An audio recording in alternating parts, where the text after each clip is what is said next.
Minority బుజ్జగింపు తెచ్చినటువంటి ధైర్యమేమో తెలియదు. అరాచకపు మాటలు కొనసాగుతూనే ఉన్నాయి. మమతా బెనర్జీ నేతృత్వంలో ఉన్నటువంటి తృణమూల కాంగ్రెస్ నాయకులు బహిరంగ దారుణ హెచ్చరికలు చేస్తున్నారు. మధ్యప్రదేశ్లో ఉన్నటువంటి పశ్చిమ బెంగాల్లోని అధికార టీఎంసీ ఎమ్మెల్యే హుమాయూన్ కబీర్ ఈ వ్యాఖ్యలు చేశారు. ఏమని? బీజేపీ మద్దతుదారును 2 గంటల్లోనే గంగలో పడేస్తానంటూ ప్రకటించారు. గురువారం ఆయన ముస్లిం ప్రాబల్యం ఉన్న ముర్షిదాబాద్ జిల్లాలో జరిగిన ఎన్నికల ప్రచార కార్యక్రమంలో మాట్లాడుతూ బీజేపీ మద్దతుదారులు భాగీరథి అంటే గంగ ఉపనదిలో 2 గంటల్లోనే పడేయకుంటే రాజకీయాల నుంచి తప్పుకుంటా, శక్తిపూర్లో వాళ్ళను ఉండనివ్వను, ముర్షిదాబాద్లో 70% ముస్లింలు ఉంటే హిందువుల జనాభా 30% మాత్రమేనని తెలుసుకోండి. అంటే ముస్లిం సంఖ్య ఇప్పుడు 90% హిందువులు ఉండి 95% హిందువులు ఉన్న చోట కూడా 5% ముస్లింలు ప్రశాంతంగా బతుకుతున్నారు.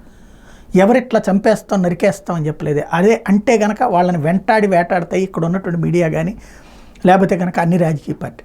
అదే 70% మంది ముస్లింలు ఉన్నారు, 30% మంది హిందువుల్ని చంపేస్తానని బహిరంగంగా ఒక క్యాండిడేట్ మాట్లాడుతూ ఉంటే ఈ దేశంలో స్పందించేవాళ్ళు లేడు. అది ఫ్రంట్ పేజీ బ్యానర్ హెడ్డింగ్ కావలేదు, అది కాస్త లోపల పేజీలో ఒక ముక్క అయింది.